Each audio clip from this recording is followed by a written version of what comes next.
Hey everyone, my name is Morgan and welcome to another Fortnite video. So like normal, whenever a patch goes live, I'm here covering the important stuff from the patch notes, and today is no exception. Update 4.2 was delayed. It was meant to be out yesterday, but it actually released this morning. So let's go ahead and jump right into the patch notes. So first up, we do Battle Royale. They added the epic and legendary burst assault rifles. This can be found in floor loot, treasure chests, supply drops, and vending machines. It does 32 or 33 damage depending on whether you have the epic or legendary variant. It uses medium ammo and uses the same damage fall off ranges as other assault rifles. They added a new foraged item, apples. Consuming an apple will grant 5 health up to 100. Can uncommonly be found around certain trees throughout the map.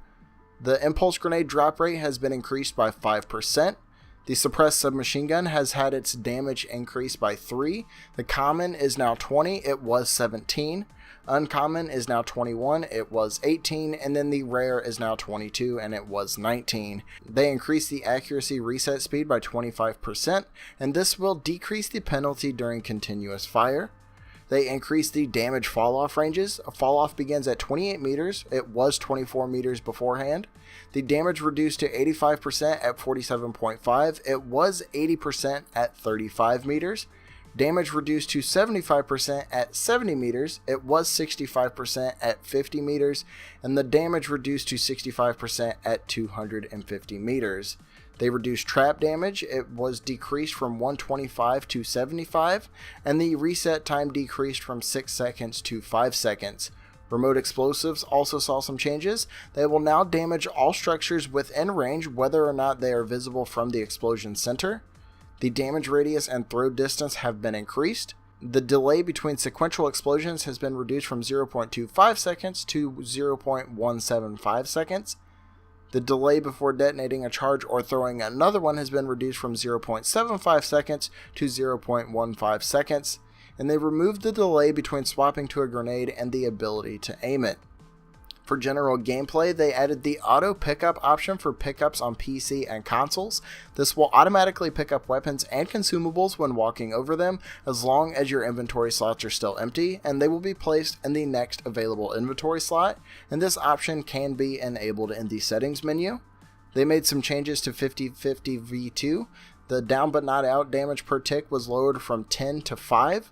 The chest spawn rate was increased from 50 and 70% to 75 and 90%, and the final circle is shortened from 5 minutes to 3 minutes. This last circle exists for 60 seconds before gradually closing in over an additional 60 seconds. There was some server performance increases. They improved overall server performance. They upped the server tick rate from 20 to 30 updates per second. This allows for more responsive movement and shooting and reduces effective ping times for all players. And the network bandwidth has increased slightly.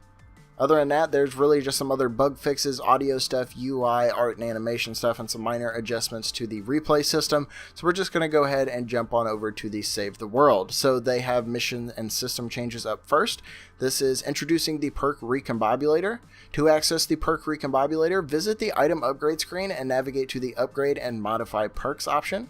This system is available after completing Plankerton Storm Shield Defense 2. Upon completion, players unlock a sequence of tutorial quests for the perk Recombobulator, along with enough resources to complete them. Players who have already completed Plankerton Storm Shield Defense 2 will already have the quest unlocked, including the initial resources. Using the perk Recombobulator, players can choose their schematic perks as well as upgrade their strength. You can select the perk you want in the slot from a list of perks that fit with that slot with no random rolls required. And with 2 new tiers of power for perks, schematics can ultimately become more powerful than ever before. Any schematics earned before version 4.2, these are considered legacy, and they are required to undergo a conversion process before their perks can be modified. The perk Recombobulator uses brand new resources. Reperk, used to change and upgrade perks. Perk Up, used to upgrade perks. Fire Up, used to switch your element to fire. Amp Up is used to switch your element to nature, and Frost Up is used to switch it to water. And perk resources will be available in the event store for purchase on Wednesday, May 16th at 8 p.m. Eastern Time. They've also added the ability to upgrade weapon and trap schematic rarity, and these use the same recipe as hero rarity upgrades. Legacy schematics must be converted by the perk recombobulator before their rarity can be upgraded, and unlocked by the 2-star evolution skill tree nodes for weapons and traps.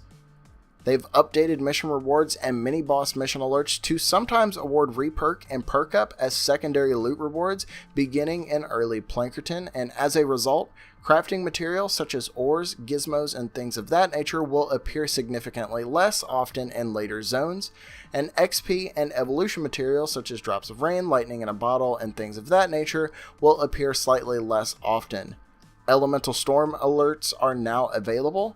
All elemental husks in these zones will be locked to that zone's element. Each zone awards elemental perk currencies for their respective elements: Fire Up, Amp Up, and Frost Up. These currencies can be used in combination with the reperk to change the elemental perks on weapon schematics, and you get a quota of 2 each. There are now repeatable quests. They are available that award perk currencies. Open Caches quest awards reperk currency. Kill Mist Monster quest awards reperk currency. Kill Fire, Nature, and Water Husk quest award the appropriate elemental perk currencies. And they also added a note here. It says elemental husks can be found in Plankerton or higher areas for those of you that are just now getting into the game. And they have a Kill a Chrome Husky quest that awards reperk currency. There was a change to the Repair the Shelter. In order to reduce the length of the raid fights, they are no longer timed. Players are now required to eliminate a set number of enemies for each raid, but the final encounter is still timed based. The number of enemies will increase by 10 enemies each of the first 3 raids and then remain at the 3rd raid values. Mini Llama rewards now scale for Storm Shield defenses. Before, players could earn a fixed amount of Mini Llamas 1 through 4 based on mission performance, as it didn't take difficulty into account. And the new reward breakdown for Mini Llamas is as follows. In Stonewood, you can get 1 to 4 Mini Llamas. Plankerton, you can get 2 to 5. Canny Valley, 3 to 6. And then Twine Peaks, 4 to 7. There's been an update to mission scoring. Following build recommendations for a mission is no longer required to maximize score or rewards, and they shifted build recommendation score and rewards to mission victory badges. Critical rating is a new perk that has also altered the critical chance. Critical rating is the new way we will be evaluating critical chance in game. All perks that would previously grant critical chance now grant critical rating. The new system adds up all of your critical rating. Critical rating is then converted into critical chance, and this critical chance is then added to your weapon's base critical chance value.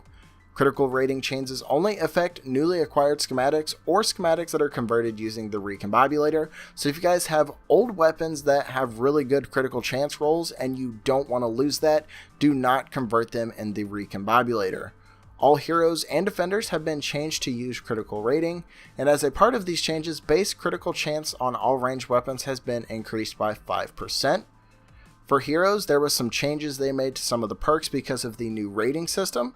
For Eagle Eye, there's an increase in critical rating with pistols by 18%. Hammer Critical Chance increases critical rating with blunt melee by 18. Hammer Critical Chance support perks increases critical rating with blunt melee by 8, 13, and 18 at stars level 1, 2, and 3. Anatomy Lessons has been altered. It increases critical rating with edge melee by 18. Anatomy Lesson support perks increases critical rating with swords, axes, and scythes by 8, 13, and 18 at star levels 1, 2, and 3. Adjustable Choke increases critical rating with shotguns by 8, 13, and 18 at star levels 1, 2, and 3. Pain Mastery assassination stacks now grant 3 critical rating per stack for edged melee weapons. For defenders, the Range Critical Chance perk has been changed. It increases critical rating with ranged weapons by 13, and the same for melee. For ninjas, Fan of Stars now affects a wider area at closer ranges, and then they have some bug fixes listed here that were causing some problems with abilities and things of that nature on a per hero basis. For weapons and items, they have the Quad Launcher. This will be available in the weekly event store tonight, May 16th at 8 o'clock p.m. Eastern Time. This holds 4 incendiary rockets that leave balls of fire behind after they explode. They've added several new perks. These cannot appear on legacy schematics that were earned before 4.2. We have Building Heal. This is for traps only. It heals the attached building by X% of its max health for every 10 seconds. We have effect duration, which is also for traps only, increases the duration of any effects applied by the trap, and this also replaces X stun duration on new schematics. We have increased building health for traps only. This increases the max health of the attached building by X%. We have attack speed. This is for melee only. Increases the attack speed of melee attacks by X%. We have damage resistance for melee only. Grants X% damage resistance while weapon is equipped. We have life leech for melee only. It heals player for X% of damage dealt. We have movement speed for melee only. Increases movement speed by X% while weapon is equipped. We have damage versus mist monsters and bosses. This increases the damage by X% against mist monsters and bosses, and a new element type called physical. This deals non-elemental damage but has significantly higher base damage. They added a new unique perk for the Founder's Revolt. This is only available after converting the legacy schematic through the perk Recombobulator, and it is not available on any other schematics. Bullets ricochet to one nearby target, dealing 100% of the damage dealt to the original target. So if you guys have the Founder's Revolt and you've put it through the Recombobulator, you will have this perk on it, and it cannot be obtained on any other weapon. They added a new unique perk for the Founder's Blazing Mass Immune. And as with the Founder's Revolt, it's only available after converting, and it's not available on any other schematics. And every 6th successful attack triggers an explosion, dealing damage in a small radius. The Founder's Blazing Mass Immune no longer deals energy damage, only fire. Remote explosives, impulse grenades, and clingers no longer take up inventory space. They've updated their description to reflect that they don't persist outside of the mission. The critical chance schematic perks grant 10, 15, 20, 25, and 30 critical rating, and legacy schematics will still use the old critical chance values. Headshot damage perks are now multiplicative instead of additive. Weapon affliction mechanics have been changed. Affliction now stack based on their element, whether it's physical, energy, nature, fire, or water. And afflictions no longer stack per weapon type, such as melee versus ranged.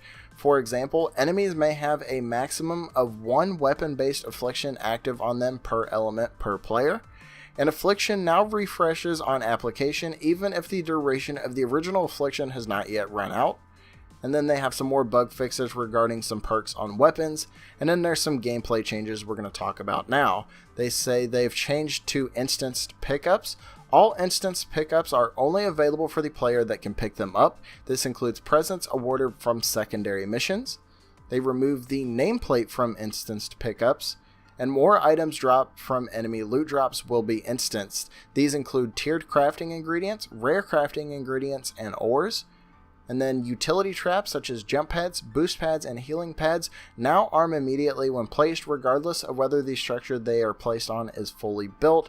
And then that's really all they have. There's some changes to the UI and stuff, art and animation, audio, just all the tiny little stuff. If you guys want to read into further detail on that, I'll have the full patch notes linked down in the description. But we've got a lot of changes for both modes, a lot to be excited about. Let me know what you guys are getting on your weapons down in the comment section below. Do you got any good rolls from the Recombobulator? Share your stuff down in the comments and we can talk it out. But anyways, if you guys are hyped for update 4.2, hit that like button. And if you guys happen to be new to Split Screen, be sure to subscribe for everything Fortnite and more. Once again, my name is Morgan. Thank you all for watching, and I will see you guys next time.